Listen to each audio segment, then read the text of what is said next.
Hello, everybody, and welcome back to another episode of The Log Show here on YouTube.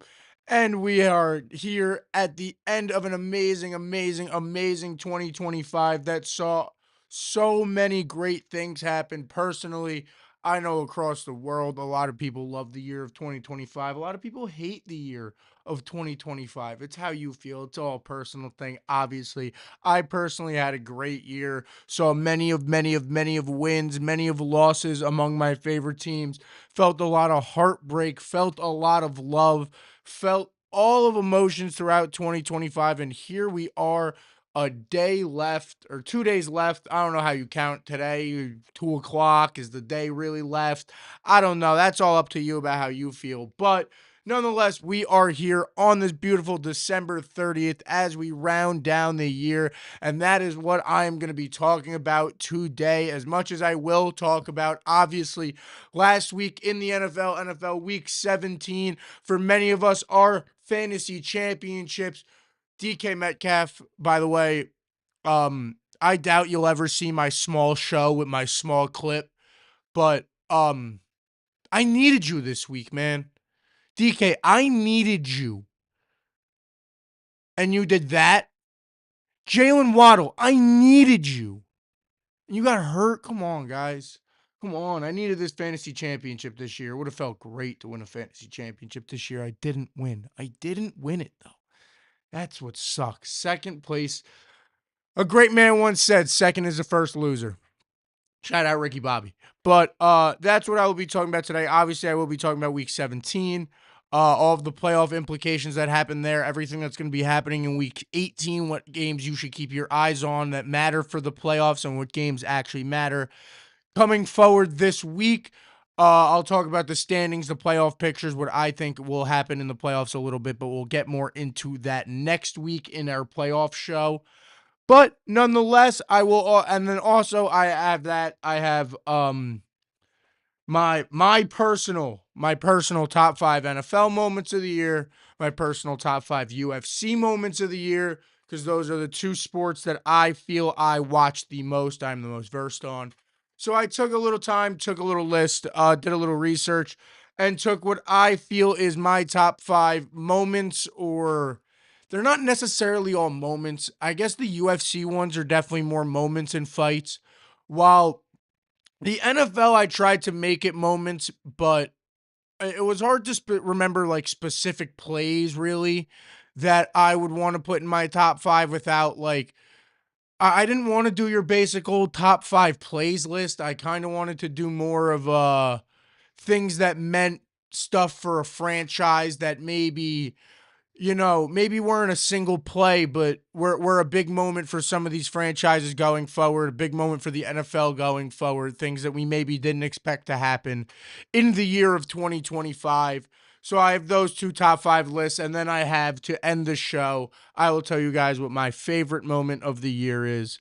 Um, but yeah, that's where we are as of right now. You see me here in my Yankees hoodie. Yankees still doing nothing this postseason. Last thing I saw, or this offseason, last thing I saw was a re-sign of Blackburn, and then a re-sign of one of our prospects that I can't remember, but still sitting there like cones. Still sitting there like cones, New York Yankees. Brian Cashman, go get me please go get me Mr. Cody Bellinger. Go get me um anyone. Anyone. You want to go get Freddie Peralta to round out the pitching unit? You want to go sign another big arm reliever that we really need? Um, Please go do something, New York Yankees. Yeah. I don't know. Just thought of that because I was wearing the sweatshirt,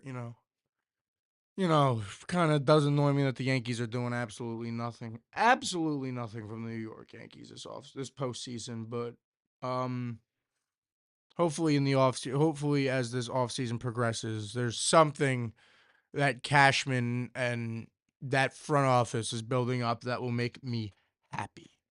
But on to the sport of football I go. First thing I definitely want to talk about today, talking about week 17, just because especially we're in the area and it's the talk of the town, is the New York Giants now and their possibility of getting the number 1 pick.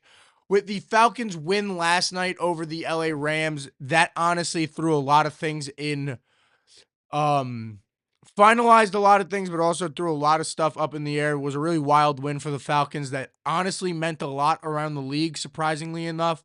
So what that draft capital wise, what that Falcons win meant was the Jets no longer have any percent chance of somehow sneaking up to that one pick this week. So now the only teams left being able to get that one pick are the New York Giants and Las Vegas Raiders, who we just saw play this week at last week when I talked about the game too. I knew many people would feel this way about this game, about the New York Giants, that it's going to be this must lose of a game as a fan. Um, I went on my whole rant last week about how I don't like how fans root for their team to lose, blah, blah, blah, this and that, yada, yada, yada. Um, you guys know how it usually, like, how it usually goes there. But nonetheless, with everything else, like, that's been going on with that number one pick. The New York Giants do still have a chance. Now you're looking at a Las Vegas Raiders team that, yeah, did look absolutely lost and inept out there, but you still have a chance to get this one pick. So I don't think winning this game was that bad. And as someone who, especially now that a lot of the times when I'm driving, I'm not listening to my music because I do this podcast and I like to listen to sports radio a little bit more as I've kind of dealt with this field a little bit and kind of just talked about everything every day and wanting to keep updated with maybe callers and stuff like that, some things that I don't have on my show to get the straight grasp of myself. But when listening to WFAN, I hear this whole thing about wanting to lose this game. And I can't say it enough that, and I feel like it's well known, at least out there in the media world, because a lot of people on WFAN were, a lot of the hosts were saying this, Mike, Tiki on Evan and Tiki, a lot of the people in the morning, Boomer, but they were talking about how, yeah, no matter what you do or say, there is no situation where an NFL team and coach is going to go onto that field and try to lose. And I'm being completely honest with you. And I want to be transparent in saying that I'm not one of those people who think front offices don't want to lose. I think very much that GMs and people who don't touch the field and don't have a direct hand on the game that is going on when they sit there and watch it very much feel like how fans feel, and they will try to do everything in their power as a general manager or as an owner or whatever it is, as a director of player personnel, to try to get the team to lose. But no, by no means did the New York Giants, were they going to go on this field today and tell Jackson Dart to throw 4 interceptions, or tell the offensive line not to block and do all this dumb stuff and risk injuries and stuff like that to lose a game. No, they were going to go out and win that game. And a lot of people are very upset about it. A lot of people feel that the Giants losing that game is a huge loss. And I don't necessarily disagree with that, because I think it was a lot more of a loss for the Giants to lose that game than it was for the Las Vegas Raiders, because the New York Giants, more likely than not, are trying to trade back. I mean, I could get into that whole thing too. The whole thing about Jackson Dart and trading Jackson Dart. That is what I call sports media fugazi, and just talking heads trying to talk and make a headline. By all means, the rumors of trading Jackson Dart should be the most false thing I've ever heard. I don't know why they even exist in the first place.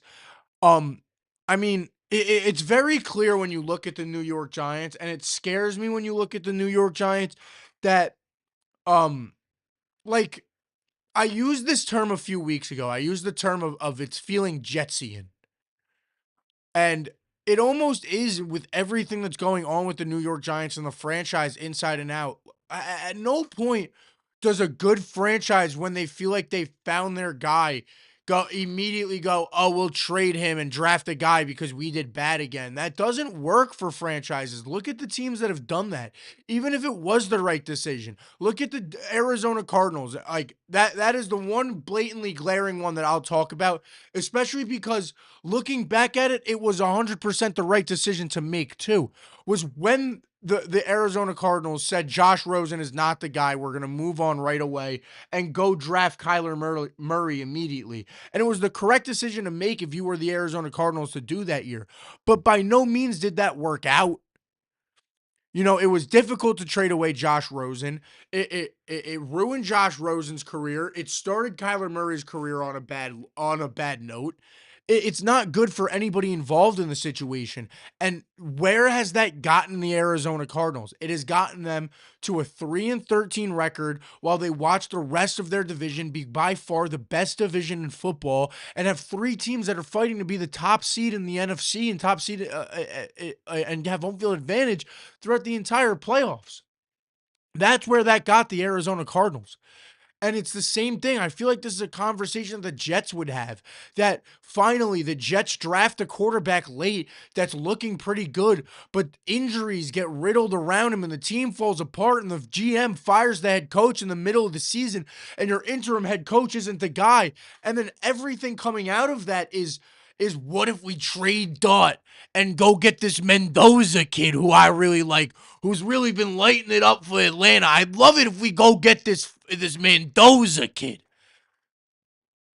It, it's a blasphemous thought to have, and I don't get why anybody that's a fan of the New York Giants would look at the specialty that happened at the middle of the season for that little bit that this young core was fully healthy, and you had Cam Scatterboo, you know, seemingly being in a headline week after week, and Jackson Dart was upsetting the Los Angeles Chargers.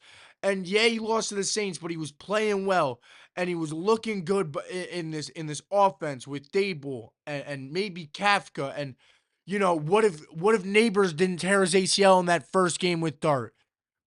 And then they start getting completely riddled with injuries. More Scatabo goes down with a broken ankle. Like I said, they fire Dable, and you're rocking with Mike Kafka, who's really not doing great play calling. The O-line isn't playing great. Your wide receivers have just gotten worse as the season has gone on. And your thought is to trade the guy?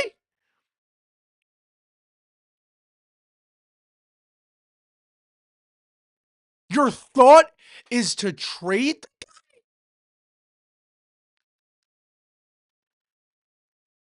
The fact that this is picking up steam. It's embarrassing to the New York Giants franchise. The fact, first of all, that nobody has come out and addressed these rumors immediately for the New York Giants and gone, you know what? We're not getting rid of Jackson Dart. The future is Jackson Dart. We're planning to build around Jackson Dart. Every decision that we're making as of this offseason surrounds the quarterback number 6, Jackson Dart. So the fact that you haven't shut down these rumors makes it feel like that you've been infected by the team on the other side of the locker room.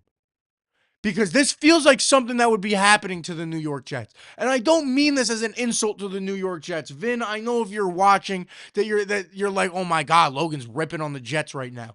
But I think everyone gets my point of this feels like something the Jaguars would do. This feels like something the Cleveland Browns would do. Look at it. This is something the Cleveland Browns did. Look at Baker Mayfield.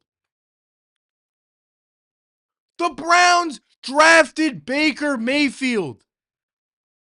Look, like other teams have done this where it's so obvious that he is the guy.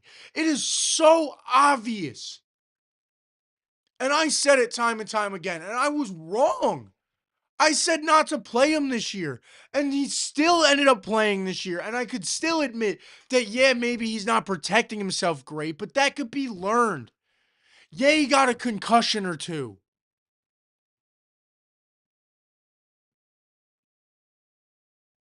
But this feels like the Baker shoulder injury. And what happened? How did that end up for Cleveland? Because right now I'm looking at Cleveland with another quarterback that Kevin Stefanski doesn't want to succeed, that he's trying to run into the ground, who's finally succeeding, that they stole in the 4th round, that a lot of people felt it wasn't a 4th round pick, right? Who's not playing terribly. but they're still at the bottom of the division with a player who's about to break the sack record and the best defense in the league. You are a piss poor offense. You're at the bottom of the division, and that dude who possibly might break the sack record this week is on his way out the door. That's where the Cleveland Browns are. And that's what you're going to be if the New York Giants make the dumb decision to trade Jackson Dart. And I'm not saying that Mendoza might not be the guy or Mendoza isn't the future or whatever you feel about Mendoza might be true. But what is not true is that he is worth taking the risk of trading someone who has already proven he can be the guy. As the New York Giants, who sat here for 5 years with Daniel Jones, them consistently telling you, Brian Dable, Joe Shane, the front office consistently telling you that Daniel Jones is the guy, and everyone knew he wasn't the guy. And now you guys have the guy, and you're going to sit there and try to tell your front office that he's not the guy? What are you doing? Like, New York Giants fans, you guys have to take a look at yourself in the mirror right now. Everybody loves the phrase in sports that the grass isn't always greener on the other side. You saw the other side. You saw the grass that was dead and burnt with no quarterback and a star running back that can't go nowhere. And what happens when he leaves, and then you come back after a year after that happening and you get the guy. And because he's a young kid and can't protect himself, you want to trade the guy for another young kid who won't be able to protect himself? Like, New York Giants fans, you're starting to be stupid and you're not thinking and you're just panicking. Because obviously, we know Joe Shane's not the guy. We know he needs to be fired, and you don't know what to do without him getting fired. And you're saying, oh, well, maybe if we switch Dart, it'll work out for Joe Shane. Maybe if we fire Dable, it'll work out for Joe Shane. Maybe if we hire Mike McCarthy, if we get Bill Belichick, if we get John. There's a blatant issue, and nothing will be fixed until he's gone. And I don't know why the scapegoat keeps landing on other people. And right now it's landing on goddamn Jackson Dart, who is your only bright spot that is currently healthy.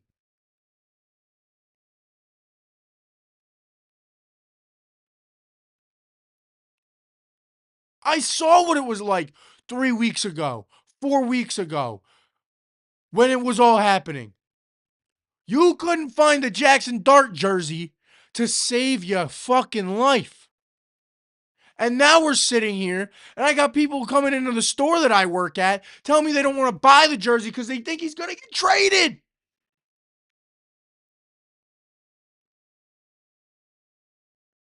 What are you doing?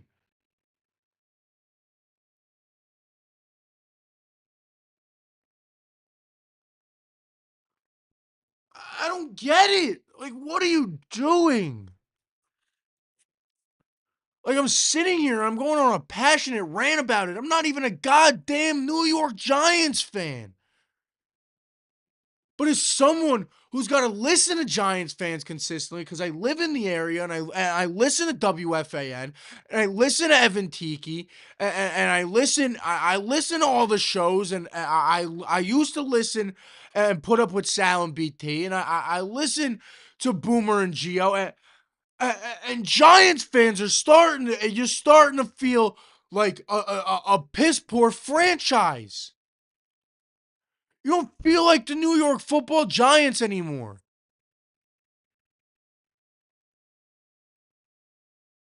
Even with Daniel Jones. For a little bit there, you still felt like the goddamn Giants again.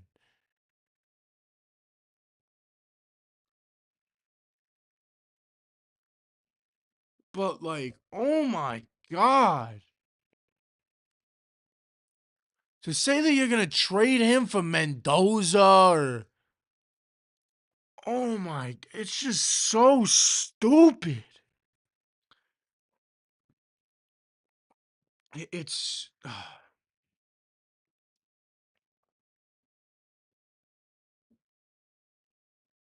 I can't.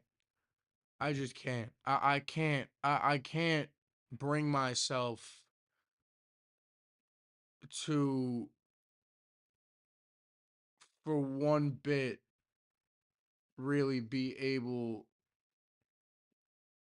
to understand that.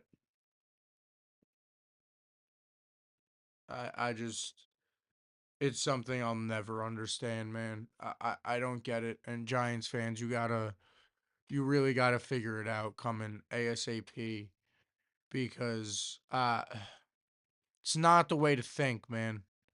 It is not the way to think. And the way you guys are thinking, just it's just not correct.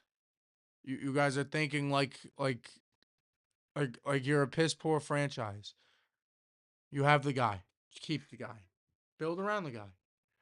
Trade two. You could still trade two. It's unlikely. It's less valuable. It's harder to move. But you could still move the pick. You could still trade two.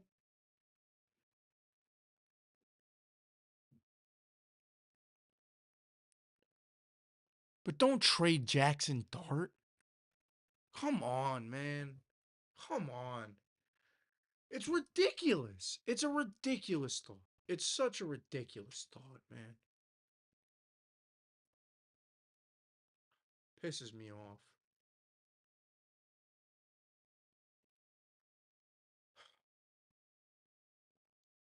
Speaking of some other big games last week, Eagles Bills game, that was an interesting one. Interesting decision out of Buffalo to go for two. I mean, I don't necessarily want to blame the play calling. The play was there. He tripped. Josh Allen kind of overthrew him. Wasn't the best throw. So, I mean, a big win. As we round out the end of the season here and we see these big games, we see, back a few weeks ago, the Seahawks Rams, um, and then you get a week like this past week where, if I'm going to be honest, you go through the past week and it wasn't too exciting. A lot of blowouts, a lot of slow games. The Saints game was kind of fun. Like I said, the Bills game was kind of fun, but it was a very, very slow start. Last night wasn't too bad, but you know, you haven't really had a whole lot of fun this past. You didn't really have a whole lot of fun this past week, but you did have a lot of stuff that really meant a lot, especially the 49ers getting that big win after, and the Rams losing. Um, I mean, we're set up here as we go into week 18 where the 49ers have decided their own destiny, and I feel like that's an insanely crazy thing to say. They've won 6 straight games. They're sitting there, like I said, they're a seventh. There's If they win their seventh straight and beat Seattle this week, they're a win away from the entire playoffs going through Santa Clara on the side of the NFC, which would be a huge advantage for them, especially with um the injuries that have happened to them. For them to have the chance to get to one seed, missing Fred Warner, missing Nick Bosa defensively, two of those stars, not having Brandon Ayuk and him being absolute MIA, Ricky Pearsall being out for some of the year, Brock Purdy being out for 6 weeks. You know, it's been a team that's been just so up and down injury wise. To see that they've now put together 7 straight wins, or 6 straight wins, like I said, and really have an opportunity to win the one seed. They're getting hot at the right time, and you see this a lot when you have a year like this year with a lot of turnover and a lot of new players emerging, a lot of new powerhouses, possible powerhouses emerging, a lot of new good teams emerging, teams that are possibly 1 year wonders. But what this year brings you is the opportunity for teams like this, where teams just get hot at the right times. It reminds you of the Philadelphia Eagles in 2018. It reminds you of um the Cincinnati Bengals back in 2021.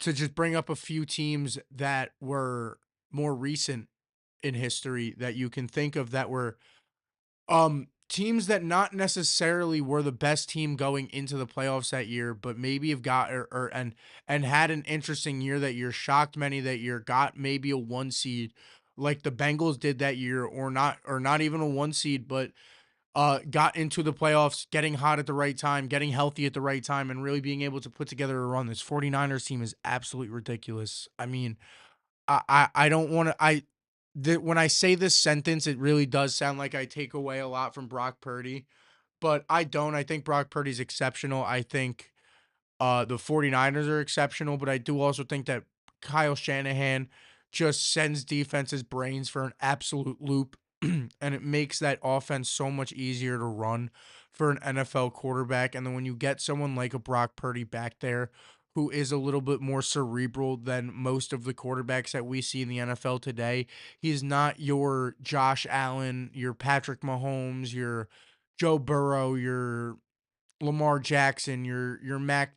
He's more of your what we've seen succeed this year, and like your Mac Joneses and someone who necessarily doesn't really blow up the stat sheet and throwing the ball downfield all that much, but will cerebrally pick your offense apart, especially when you have a weapon like Christian McCaffrey back there who consistently is averaging over 100 yards um from scrimmage per game. It's just an absolute weapon to have. And the 49ers have put themselves in an absolute exceptional position here coming up with everything going on. Um yeah, and they have the Seahawks this week, I believe. Let me double check it right now, but I believe they have the Seahawks at home this week. So there's a chance with a 49ers win, they pull out those rivalry jerseys that I think everybody thinks are so clean and so nice. There's a chance this week that the 49ers might have put their suitcases away last week and might not have to bring them back out for the rest of the NFL playoffs. And it's either a Super Bowl at home or you're going home and you lost the game. But they have all the cards laid out in front of them, and it's not an opportunity that many people thought the San Francisco 49ers would have, especially at the start of the year. I mean, they started the year very hot and then slowed down for a minute there after week 4, just flip-flopping for a while after the Brock Purdy injury, and then have really just heated up since then. You've had Kittle off the field for a while too. I just remember Kittle was injured, didn't play last week either, so that's going to be a great game coming up this week. Another big group of games coming up this week as we get into week 18 and I talk about it a little bit more is both NFC South games this week are extremely important for the playoffs when it comes to this.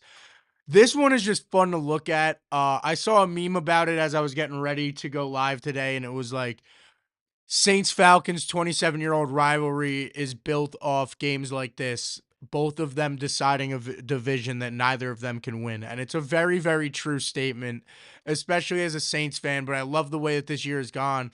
And I mean, a- as a Saints fan, I would say I out of my whole division, I hate the Carolina Panthers the absolute least. So I would love to beat the Falcons and spoil it for the Tampa Bay Buccaneers while being able to beat Atlanta on top of it. I'd love to be able to see that as a Saints fan. Because if the Saints, so the Falcons are currently 8-8, are currently 7-9. The Panthers are 8-8, and the Buccaneers are also 8-8. So the winner of that game technically wins the division. But if the Buccaneers win that game against the Panthers, but the Saints beat the Falcons, and all three of those teams end up or the Buccaneers are 7-9, the Panthers are 7-9, and the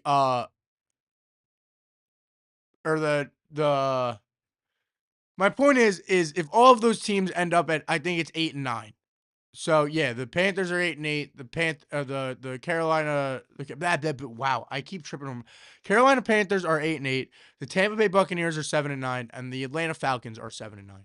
So if the Falcons win, the Buccaneers win, you're good. And the Panthers lose, then the Panthers don't get in, right? Because of the way the tiebreaker is, if I remember this correctly, right? This gets confusing. But if the Panthers lose and the Saints win, no, that's what it is. All right.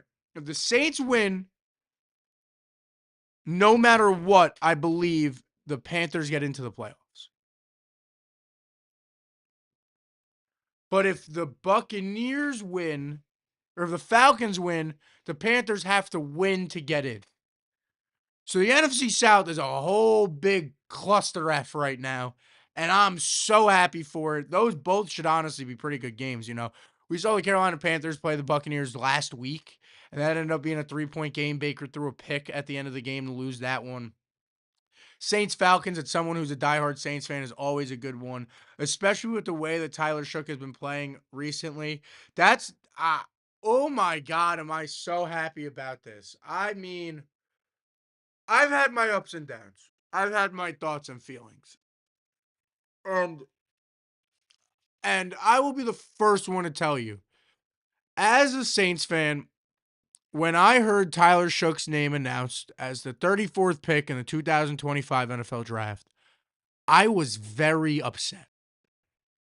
I was. I didn't really know who Tyler Shook was. Um, Shador Sanders was still on the board, and Jalen Milroe was, who obviously Jaden Milroe being a backup at Seattle, that's a whole different story. Who knows what that could have been. But two quarterbacks who I loved were still on the board. And they decided to go with a very, very old sixth year quarterback out of Louisville who had just transferred there, and someone who I didn't know much about. And immediately afterwards, you're getting those clips of his combine throw that was atrocious. And that other throw that I think it was a Louisville like Bowling Green game. It was a game against a bad opponent where he scrambles out, throws it off his back foot. Terrible throw.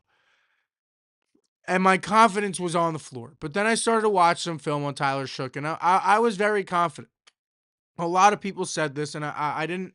I saw it in film, but I didn't necessarily believe it. A lot of people said that he could have the best arm accuracy, arm talent, pure, ready for the league this year, arm talent in the draft.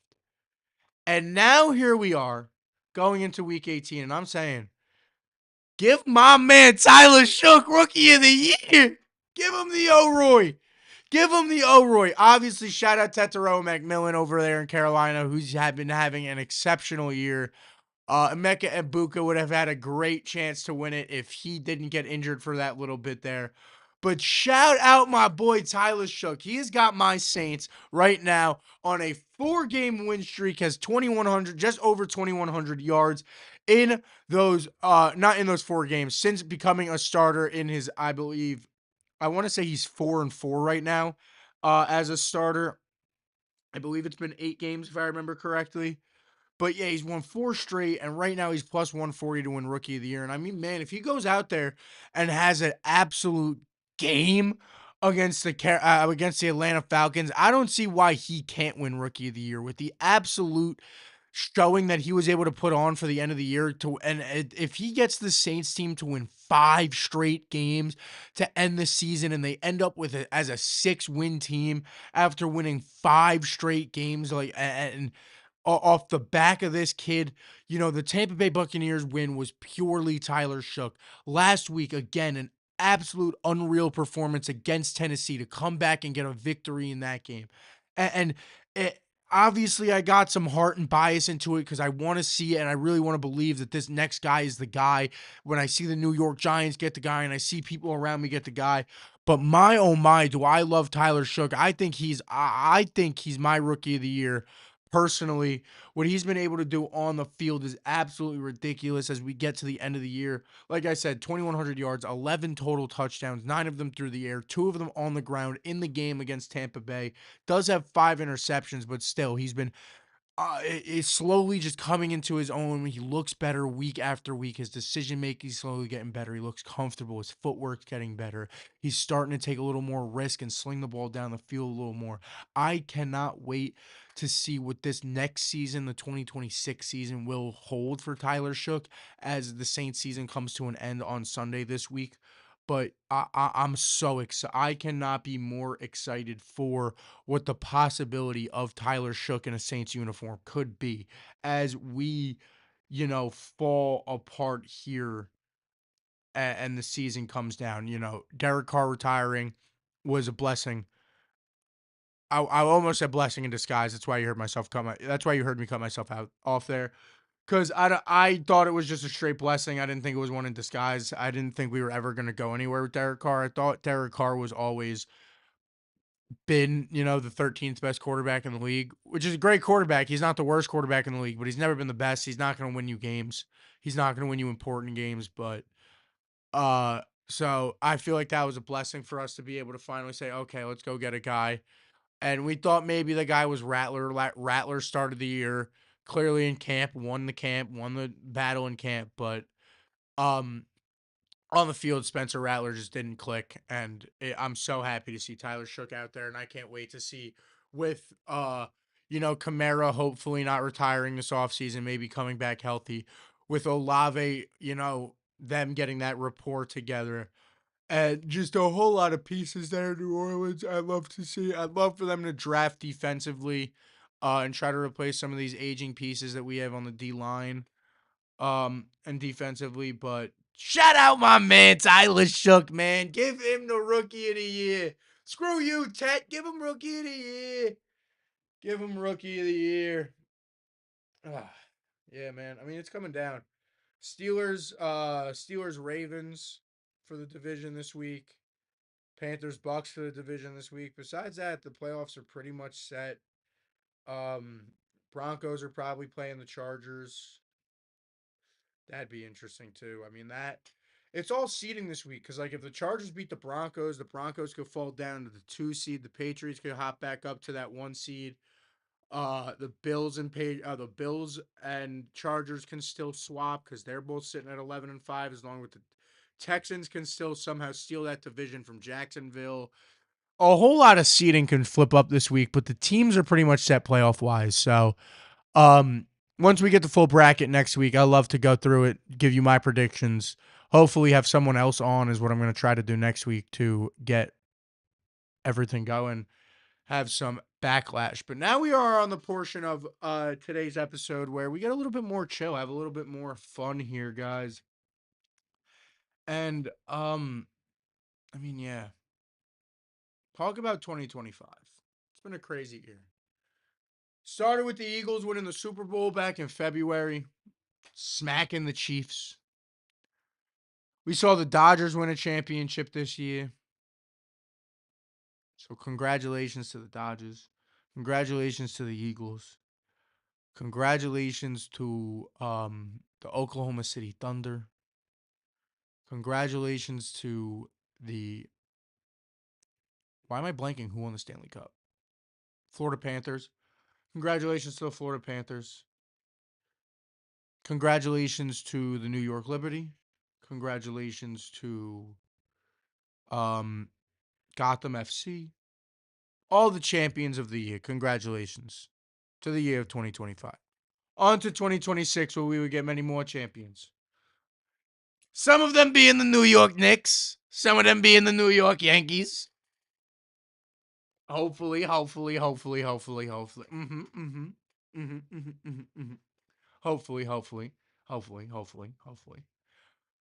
But on that, getting into it, I will like here with y'all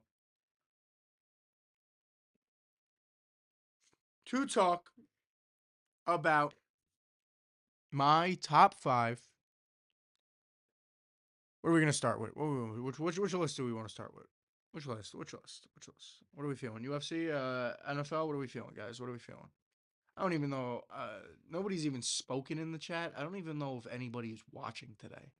I might be speaking to brick walls for all I know.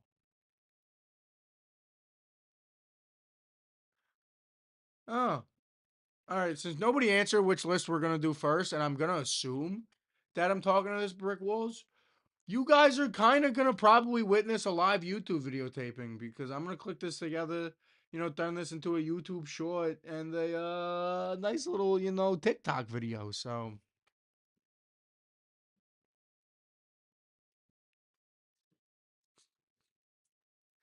yeah, with 2025 coming to a close, many great things have happened across the sports. Many memorable things have happened across all major NFL sports. But I like to, with this year coming to a wrap, wrap up what is my Log Show top 5 moments. My first list for you guys today is going to be what is my Log Show top 5 moments from the UFC this year. And starting with number 5, going back to UFC 3. With the year coming to an end, guys. Yeah, see, I'm doing this as like a YouTube taping. Sorry if you guys are watching live. It's kind of was me. With the year coming to an end, guys, I want to wrap up my top 5 moments across sports. My first list is going to be my top 5 moments across the UFC. With my with my top 5 moments, starting with going back to UFC 318, the retirement of Dustin the Diamond Poirier in his main event against Max Holloway, where Max Holloway was able to best him in the trilogy. Just going back on it, it was just such a good moment. I feel like looking at the grand concept of the UFC, that they were able to give Poirier somewhat of a little bit a farewell tour.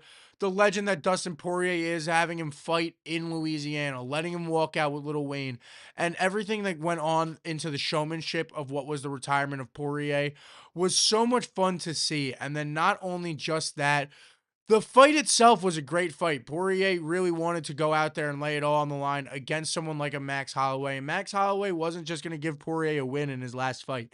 Obviously, people wanted Poirier to win that fight, but he didn't. Holloway came out and won a 5-round bout to go earn a title shot that ended up not turning really into anything. But um, it was really fun to see for Dustin Poirier. So that is my number 5 moment, is Dustin Poirier's retirement. Number 4 moment of the year is going back to UFC 320, where we saw my man Alex Poatan Pereira Shama his way back to the light heavyweight strap when he beat Ankalaev after losing to him in decision earlier this year. He came back at UFC 320, really regrouped himself, and was able to get a big win in the first round. Took him only 80 seconds to defeat Ankalaev in that fight. Gets a nice win off. If I remember, it was classic Poatan left hook combo that got the win there for Poatan. So that is my number 4 of my top 5 moments of the UFC. It was just a fun moment to watch. That's a great night to see a fan favorite and Poatan get that dub. My number 3 biggest moment of UFC in 2025. So, yes, number 3 is, sadly, it hurts me to put it on the list. It does, guys. It hurts me, but it really showed the monster that Ilia Topuria was. So number 3 on the list is Ilia Topuria's knockout of Charles do Bronx Oliveira at UFC 317 in the main event. Just, yeah, Ilia's was coming off of the knockout of Max Holloway and the knockout of Alexander Volkanovski. And it was just this aura that Ilia had going into this fight that not a lot of people felt was going to continue. A lot of people felt that Charles Oliveira was the kryptonite to Ilia Topuria. The jujitsu of Charles was gonna be the weakness of Ilia. As long as Charles got the one takedown, Charles has the boxing to be able to at least stand up for a little bit with Ilia. And we were incorrect. We were all incorrect because Ilia pieced him up and hit him with a straight combo when he went for the takedown. Bo, bo, bo, and put Charles out cold. It hurt so much for me to see. As a big Charles do Bronx fan, it was a very, very tough one to see. But something that definitely changed the landscape of the whole UFC, really putting Ilia Topuria in a different echelon of fighter and putting him in the top tier, top 3 of the pound for pound fighters. Number 2 is really the number 1 fight moment of the year, because the number 1 moment of the year I do have for the UFC was an announcement. But the number 2 moment is Islam Makhachev winning his double champ belt against DDP. Now, do I think that this is the most exciting moment of the year? No. Is this my favorite moment of the year? God, no. But is this the most significant moment of 2025 in the UFC? at least when it comes to a fighter winning a game, winning a belt, I feel it is. I definitely feel that this is one of the most significant title changes that we've had in a very, very long time, especially because or not especially just because it's the double champ. It was Habib's baby becoming double champ, Habib's dad's second prodigy, and just becoming double champ is such a big thing. Just such dominance. It was a boring fight, don't get me wrong. It was a fight where Islam did not advance much. There was not It was a lot of just on the ground, just on DDP's head and tiring him out. But nonetheless, I got to give Islam his flowers. Becoming double champ is not an easy thing to do, and he walked up there and did it like it was nothing. Um, so yeah, that was my number 2 UFC moment of the year. And my number one UFC moment of the year is the announcement of UFC America 250 at the White House in, I believe, June of next year, this upcoming year. Yes, I know the event itself is not something that is happening in 2025, but this is by far the biggest announcement in UFC history. Uh, I put it right up there with what was number 6 for me. I just didn't want 2 things on the list that weren't necessarily fight things, but I think the announcing the Paramount deal was just as big as was almost just as big as a deal as announcing this UFC White House event. It's just something so unprecedented to have a sporting event like the UFC on the lawn of the White House, to have the president on board for it, who is a fight fan himself, and just the opportunity that this arises for what could possibly and will no doubt in my mind is being planned out to be the greatest card in UFC history. A card that we are planning to see names that are rumored are is rumored to have the names and the likes of Conor McGregor, Tom Aspinall, Islam Makhachev, John Jones, Sean O'Malley, Sean Strickland, just anybody that you can truly think of for the lawn of the White House, I think can be thought to be put on of that. I think that Dana White is sitting there knowing that this has to be the greatest UFC event put on ever, and he's going into this White House event with the same thought that he felt with UFC Noche in the Sphere, which was also a great, great, great experience and a great event. And on top of that, to honestly group it into that, the Paramount announcing is just as big because you no longer have to pay for pay-per-view. You just have to our knowledge, you now have just this Paramount subscription that you are going to have to pay for UFC. The eyes that UFC is now going to be able to touch, it is just going to grow the sport more and more, as it has been the fastest growing professional sport in the United States probably since McGregor's blown up, and it's now in a period where it's lulling. I think getting the opportunity to get on Paramount Plus and get away from your pay-per-view format is a great idea, is an absolute exceptional, amazing idea for the future of the UFC. So that is what my number 1 UFC moment of the year was. Now on to my top 5 NFL moments of the year. Yes, yes, yes. My top 5 NFL moments of the year. And at number 5, I have my man Shedeur Sanders finally getting his opportunity in Cleveland. And why, you might say, is this on my list? He hasn't been playing great. He's not in the rookie of the year conversation. They're still losing games. Logan, why is this on your conversation? Why is this on your topic list? Because Shedeur Sanders was the biggest topic in the NFL all year.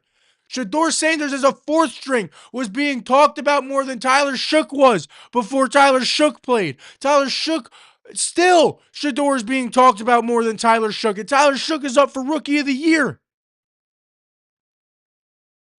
So how does Shedeur Sanders not get on my list? Because him getting the starting job for the Cleveland Browns was one of the biggest stories of the NFL. It was one of the biggest moments of the NFL. And the fact that he's been performing well is a huge moment for Shedeur and the NFL, because it proves that all these haters may not have been correct.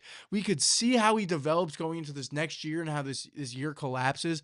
But especially if the Browns get rid of Stefanski and you put all the eggs in your basket of Shedeur Sanders, I think we could see a flip over possibly of the franchise of the Cleveland Browns because Shedeur Sanders, I do see the glimpses of the talent consistently week after week. As much as I tried to look away and blind myself from it, I see it. I see the glimpses of talent.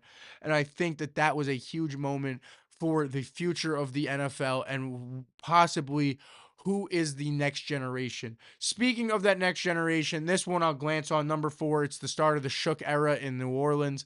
Um, Again, I think those top bottom 2 moments, all bottom 3 moments, I think are just flipping of franchises that I love to see in 2025, that we are finally seeing these teams that have been struggling possibly have their key and their crack in the door of their way out of the abysmalness that these franchises have been over the past few years. So that is why I have Shook there. He's been obviously in the rookie of the year conversation. Like I said, 2,100 yards, 11 touchdowns in his 8 starts so far this year. And on that number 3 is Scattaboo Mania or Scat Sanity, whatever you want to call it, that went on for a little bit up here in New York. That was such a fun thing to watch. It has obviously died out because of his injury and everything like that. But the energy that was up here in New York when Scattaboo and Dart were really getting going, jerseys were flying off the shelves. Everybody couldn't wait to see what Scattaboo was going to do next. Couldn't wait to see what the Giants were going to do next. Everybody, I feel like in the country, was tuning in week after week to the New York Giants to see what these two young guns could do again. They were playing exciting football, and we finally were seeing the New York Giants finally get back to the New York Football Giants that the Mara family has owned since the inception of the NFL. It was so fun to watch. That's why it's number 3 for me, and that's why the Giants can't trade Jackson Dart. Number 2 was 2 weeks ago, week 16. Cinema. Absolute cinema. That's how I feel about that one. You had that Seahawks Rams classic with the questionable 2-point conversion of the Seahawks. You had the Bears Packers onside kick. You had the Patriots come back on Sunday night. You had the 49ers Colts have a classic on Monday night. Philip Rivers was low key slanging that thing on that Monday night game. So much. It was a week 16 classic that honestly meant so much for the playoffs coming up in a few weeks there, too. So that was my number 2 moment of the NFL. And number 1 moment of the NFL of 2025 is the Kansas City Chiefs missing the playoffs and the Denver Broncos winning the AFC West for the first time since 2014, I believe it has been, since the Kansas City Chiefs have lost that division and missed the playoffs. Just obviously something nobody expected to happen with Pat Mahomes, a team that had just made 3 straight Super Bowls. Nobody expected them to, yeah, maybe you fall flat and don't win the division. Yeah, maybe you fall flat and don't make the Super Bowl for once, after making it 3 years straight. But missing the playoffs, having Patrick Mahomes sadly tear his ACL, and now Travis Kelce on the borderline of retirement, that is going to be the most impactful thing coming up for years to come in the NFL. That moment right there in the NFL will impact the next 4 years in the landscape of the NFL going forward and the future of the NFL we know. And that is why it is my number 1 NFL 2025 moment. What a year it's been. That's all I got for you guys today. But what a year it's been. Thank you guys so much for tuning in. Thank you guys so much for what you guys have blessed me with this year. I can't wait to see what 2026 provides. I hope everybody has a great and safe new year. Oh, wait. Oh, wait. I didn't say my moment of the year because this goes into my rant. 2025 was a blessing of a year, and the moment of the year, obviously for me, has a little bit of bias to it. I literally have the confetti from the moment on my desk. I called the game myself. I am an alumni of there. I still have the papers right here on my desk from that game as well. And that is my moment of 2025 was my men, the St. John's Red Storm, finally getting it done with the Godfather, Zuby Ejiofor, Kadari Richmond, Aaron Scott, Davon Smith, Simeon Wilcher, that whole crew, RJ Lewis, finally getting it all done and winning a Big East tournament and a regular season Big East championship for St. John's for the first time in 25 years. It was so great to experience. It was so great to be a part of that journey. And I couldn't thank WSJU, my friends over there, Eric. Um, wow, I blanked on everyone for a second. I'm sorry. Eric, Frank, um, Mike, everyone, just um all my friends over there. I'm blanking on all my names right now.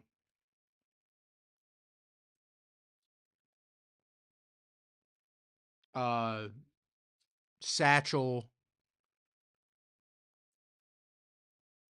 everyone over there, man. WSJU, shout out my boys. Shout out. Shout out my boys at WSJU, bro.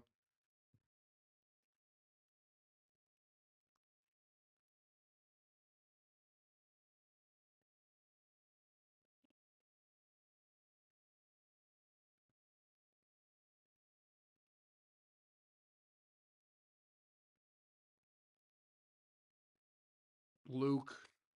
I forgot. Luke was calling that game with me too. Ryan. All of you guys, bro. Frank, Eric, Ryan, Mike, um, Luke, shout out WSJU. You guys gave me a great time in 2025. You guys been killing it over there recently. But again, thank you guys so much for tuning in here today. I hope everybody has a blessed new year, has a blessed 2026, had a great 2025. Thank you guys so much for tuning in time in and time out. I will be here weekly. I will be here again next week, especially during the holidays. I woke up these past few Tuesdays being like, I don't really want to do this, but I want to be here. I want you guys to be able to rely on me week in and week out, whether it's a good show, bad show, whether I'm just rambling, whatever it is. Um, yeah, I want to get a lot more content out there. 2026, I'm hoping to be a big year here for the Log Show, and all you guys will be a part of it. You guys are part of the Log Show family, and I can't wait to see the journey we go on this year. But thank you guys so much for tuning in today. I will see you guys next Tuesday. NFL playoff time starts. You know what it is. Shout out the Knicks, a close win last night. They've been playing a lot of close games, getting big wins. Hopefully, they can start putting it together as the All Star break comes in a month or so here. Hopefully, they can stay healthy with all of that. But shout out everything going on there. Shout out the Islanders been putting it together. But again, thank you guys so much for tuning in. I will see you guys next week. Peace out.